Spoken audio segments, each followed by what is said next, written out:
is until this election started to ramp up a year ago, people just didn't show up to the commissioner meetings. Everybody said that we were boring, and they were glad that we got along. So we can change if you want to change. We can find a way to liven them up a little bit, I'm sure. And I agree as well. I mean, I don't have any problem with transparency. We really have nothing to hide. Maybe we just haven't had the practice of some of the discussion levels that people seem to want. I mean, we took Billy's advice about putting agendas on the website, and that made sense. And I'm willing to go out to the Buffalo Township and have a commissioner meeting there and have night meetings, whatever. So I think we're open to that possibility. And again, I feel the same way as Preston does, is that people got to want to come and be curious about what it is that we're doing. Thank you. We now have time for rebuttal, please. May I rebut, please? Yes. I beg your pardon. Just a second. Yes, we now have time for rebuttals. I need to see the hands of those who want to give a rebuttal now. I see one, Mr. Casimir, 30 seconds, please. I spent 15 years as a professional dancer, and I can tell you when you're on a stage, you act differently. If you've got a role to play, then you know what you're doing. If you want to see more partisanship, you put everything on a stage, and then people will play to their base, they'll play to the more extreme elements of their supporters. Yes, no one can be against open government, but I think we have to be honest about what we promise or what we expect. And I think it's simply untrue. You can say it with words, but it's untrue to say because we see it, therefore we have access to the truth. Thank you. We will now begin question 4. Farmers, especially dairy farmers, are having a difficult time all over the country. Family farms and small businesses related to rural life are a vital part of Union County's economy. What ideas do you have for supporting them? And we will begin this with Mr. Allred.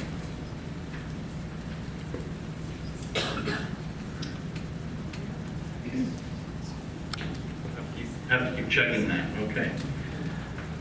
Well, I looked at the recent census report on farming, and some of it was disturbing. But honestly, there was something that was surprising to me, and that was that only pretty small percentage, I don't remember the exact percentage, but it was less than 25% of the farms in Union County receive federal subsidy. So there are some people that are receiving government funding, and then there are a lot of people who are not. And the bottom line is, I'm for the taxpayers, whether they're farmers, whether they're business owners, whether they're just residents that work at a job, whatever they are, I'm for them keeping their money and not have county government, local government, state government, federal government taking money from, for instance, in the case of the county, property taxes, taking money from poor folks on fixed incomes and giving that money to farmers. I think we need to keep our taxpayer money and spend it the way we see fit, not have government take a chunk and then spend it the way they see fit. Mr. Booth. Agriculture and agricultural entities are the #1 economic driver of Union County. And we need to support the economics as well as we need to support any other economic development in Union County. It is stable. It has been there for a long time.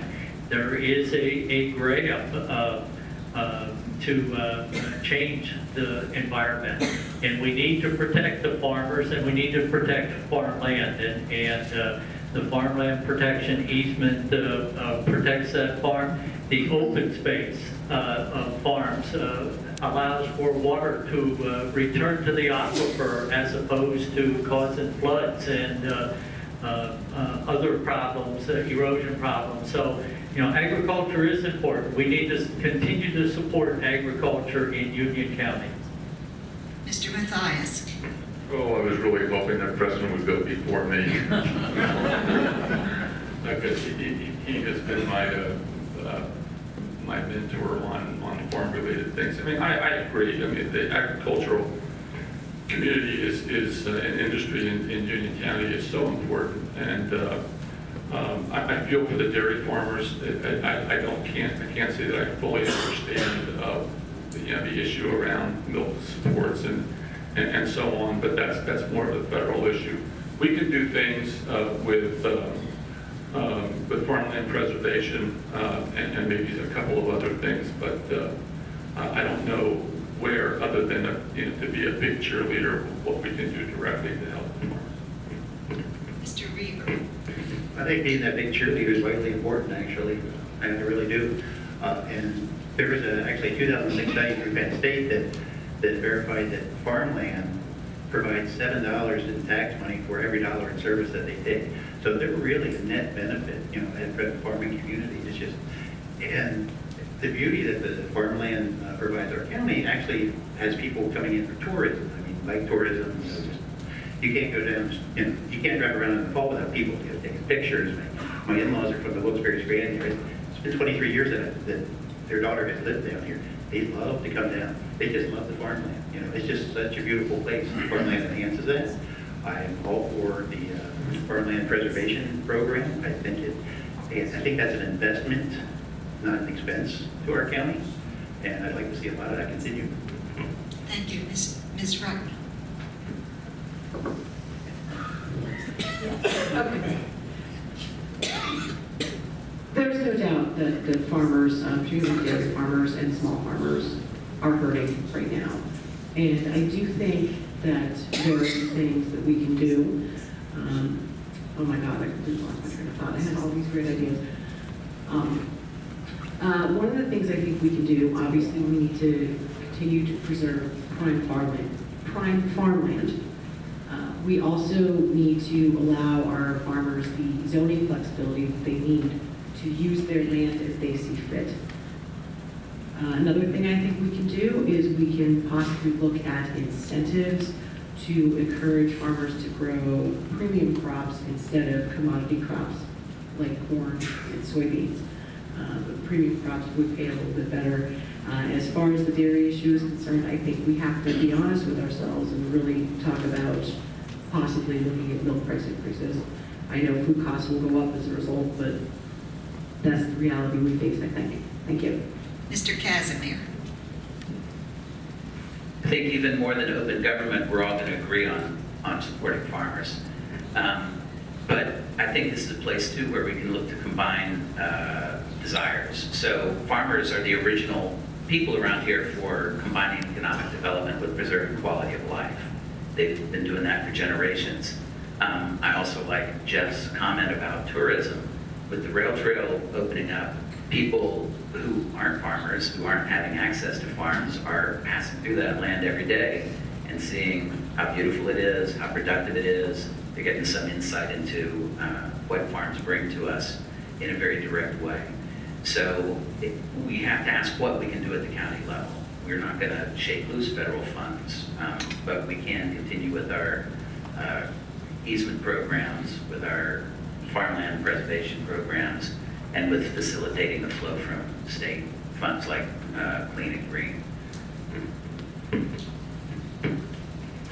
Thank you.